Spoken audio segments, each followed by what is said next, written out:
All right, our next movement is gonna be the split squat. This movement is very similar setup as the back squat, except for our feet placement, okay? So the back squat, we had our J-hook set to collarbone or sternum height. We had our safety catches set to mid-thigh height. Our bar placement is still gonna be depending on what the coach wants. Typically, you'll see a high bar placement. Then you go to our feet placement. Our feet placement is slightly different in the way that we're gonna now be split. Now, the split isn't super narrow, it's not super wide. It's gonna typically be one step back, just like that. Maybe a little bit bigger of a step back, just depending on what the coach wants. There's slight variations that we'll be coaching later progressions, but the most beginner is a single step. Now, along with our feet placement, we have to really focus on setting that arch. If we don't set that arch here in the split squat, we're gonna have some trouble. That arch is gonna keep us balanced in that front foot. Our back foot is not gonna be helping us very much besides being a kickstand. So we grab the ground with that front foot, really engaging it so that tension's through that front hip. In a split squat, you're really trying to work that front leg. That back leg is really just kind of hanging out as you're pushing through this front leg.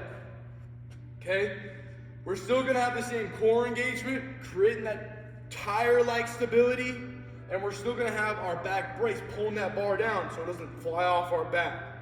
Okay, I'm gonna give a couple demonstrations facing out. Typically you'll have the athletes facing this way in their split squat so they're within the safety catches, but for the demonstration, I'm gonna face out. Okay? I'll get my placement of the bar.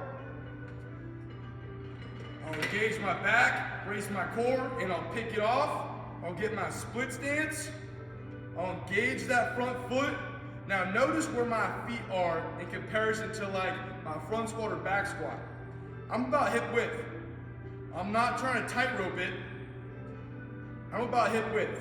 I'm also not way out here, right? When we do split squats, we want it to replicate sport, okay? So we're gonna be hip width. This is how we run, okay? Now from here, that front foot, super engaged. Control down to a light touch and back up. Then I'll reset, switch feet, same thing. Grab that ground, really engage the arch. Control the tension down and back up. I'll reset, back the bar, okay? Split squat is super functional for sport.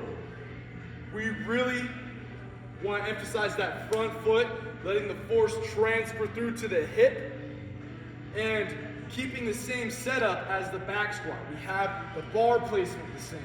We have the same engagement in our back and torso. The only difference is where our feet are at, and also how engaged our feet are.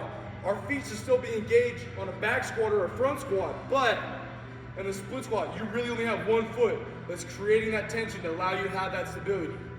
So it's really important on that. So with doing a split squat, you really want to emphasize that front foot and then keep everything the same as you would for a back squat.